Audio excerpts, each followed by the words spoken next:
बिस्मिल्लाहिर्रहमानिर्रहीम। मैं आपसे अभी जो केस डिस्कस करने वाला हूँ वो इंतहाई अहम मामला है फौजदारी कानून का। फौजदारी कानून को समझने के लिए एक बात बड़ी वाज़ेह होनी चाहिए कि अदालत के पास, मजिस्ट्रेट के पास भी और सेशंस जज के पास भी इख्तियार मौजूद है किसी भी स्टेज के ऊपर ट्रायल के, वो अगर कोई प्रोबेबिलिटी ऑफ कन्विक्शन नहीं है और कोई शहादत मुल्ज़िम के ख़िलाफ़ कोर्ट को दिखती नहीं है तो कोर्ट किसी भी स्टेज पे उस मुल्ज़िम को बरी कर सकती है। और 249 और 265 के में बेसिक फ़र्क ये है कि 249 is there the power available with the magistrate and 265 के is the power available with the district and session जज। और उसमें जो शेड्यूल है हमारा क्रिमिनल प्रोसीजर कोड का, उसमें मौजूद है कि कौन से केसेस जो हैं they are triable by a magistrate and कौन से they are triable by the जज। तो ये जो केस जो मैं आपके सामने रखने वाला हूँ that pertains to custom act 1969। इसमें एक शख्स था, he was travelling from Islamabad to Saudi Arabia. He was having 400,000 Saudi riyals.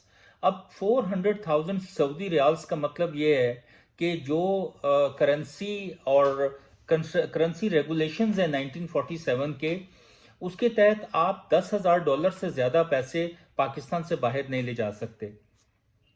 तो this man was apprehended, he was caught and that money was recovered from him on the spot, and FIR was registered with police station Islamabad under section 156 and 157 of the Custom Act 1969 और साथ में section 8 of the Currency Regulations 1947। तो ये इस शख्स के खिलाफ regular trial नहीं चला, जो समझने की बात है। आज उसके खिलाफ रेगुलर ट्रायल नहीं हुआ और उसको 265 के तहत स्पेशल कोर्ट ने, जो उसको डील कर रहा था कस्टम एंड स्मगलिंग का जो एक्ट है, उसके तहत जो स्पेशल कोर्ट था उसने उसको एक्विट कर दिया on the reason that there was no probability of conviction, number 1, number 2 there was no evidence available against him, and thirdly the no evidence came against him. तो इस पे उसको बरी कर दिया। अब आज का ये जो हमारा टॉपिक है वो बेसिकली इज कि क्या 249A और 265K की ये जो पावर्स हैं विद द ट्रायल कोर्ट्स, क्या ये इक्विटल के बराबर होती हैं कि नहीं, ऑनरेबल इक्विटल के बराबर होती हैं कि नहीं।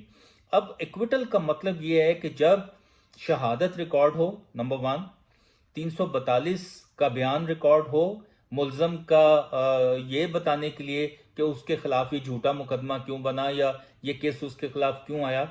जब 340 का बयान, 340(2) का बयान ऑन ओथ कोई शख्स अपने मुल्ज़म जो है वो दे और अपने जो हक में चाहते हैं वो पेश करे, तो ये एक फुल फ्लैश ट्रायल है। तो ये आज what I am going to tell you is कि सुप्रीम कोर्ट ने क्या कहा कि क्या 265K 249A जो हक है मुल्ज़म का, अगर अदालत बरी करती है तो कर दे, तो क्या ये उसके बराबर इक्विटल के बराबर होगा कि नहीं होगा। तो मैं आपको ये बता दूं, let me take you first to इसमें जो 342 और 340 का बयान जो रिकॉर्ड होने के बाद इक्विटल है, वो रिवीजन के अंदर डबल प्रिजम्पशन ऑफ इनोसेंस आ जाता है। बिकॉज आप नीचे से बरी होते हैं ट्रायल कोर्ट से, फिर रिवीजन उसके खिलाफ जो लाई करती है या अपील लाई करती है वहां से बरी होते हैं, तो आप हमेशा के लिए ये समझे जाते हैं कि आपके खिलाफ एक मुकम्मल ट्रायल हुआ। लेकिन ये जो 249A 265K हैं, they are not the regular trial. वो तो दैट इज सिंपली कोर्ट ने सिर्फ प्रोसिक्यूटर को सुनना होता है और अदालत ये देख के जनाब इसके खिलाफ तो कोई केस नहीं बनता तो उसको बरी करती है। लेकिन आपको मैं एग्जाम्पल देता हूं। लेट अस सपोज किसी शख्स के खिलाफ नजायज असले का केस बन जाता है, और नजायज असले के केस में जब अदालत में ट्रायल जाता है, उसका चलान मुकम्मल होता है, तो वही शख्स अपना जो लाइसेंस है वो पेश कर देता है। अब अदालत के पास कोई रीजन नहीं है कि उसको बरी ना करे, बिकॉज 50 साल भी वो केस चलेगा तो अल्टीमेटली उस शख्स ने बरी होना है, because that was a legal weapon. तो ये मैं आपको फर्क बता रहा हूं कि 265K में और 249A में, और जो एविडेंस रिकॉर्ड होने के बाद उसका इक्विटल है, बेसिक फर्क ये है कि वो ऑनरेबल इक्विटल समझा जाएगा और ये जो है वो इक्विटल नहीं समझा जाएगा। तो इस केस में जो जजमेंट है पहली वो आप नोट करें, दैट इज 2008 SCMR 383 और PLD 2005 सुप्रीम कोर्ट 686। इसमें यह बात तय हुई कि जो ट्रायल होने के बाद इक्विटल है that is a proper acquittal instead of 249A and 265K।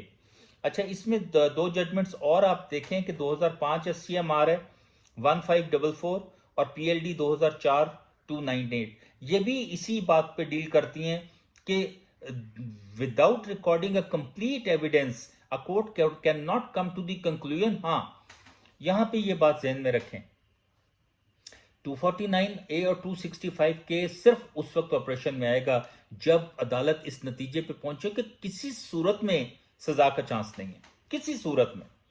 लेकिन अगर अदालत ये समझती है कि there is a remotest of chance, छोटे से छोटा चांस भी है कि अगर शहादत बुलाई जाए तो इस शख्स को सजा हो सकती है, थोड़ी या ज्यादा, दैट्स नॉट अ इशू। लेकिन अगर इतनी से भी चांस होगा कि ही कैन बी कन्विक्टेड, तो फिर अदालत हुक्म देगी कि एविडेंस लेके आए, शहादत रिकॉर्ड करवाएं, ना कि 249A में या 265K में उसको बरी कर देगी। तो ये जजमेंट्स आपने देखी। उसके बाद आपको मैं ये एक जजमेंट और बताने लगा,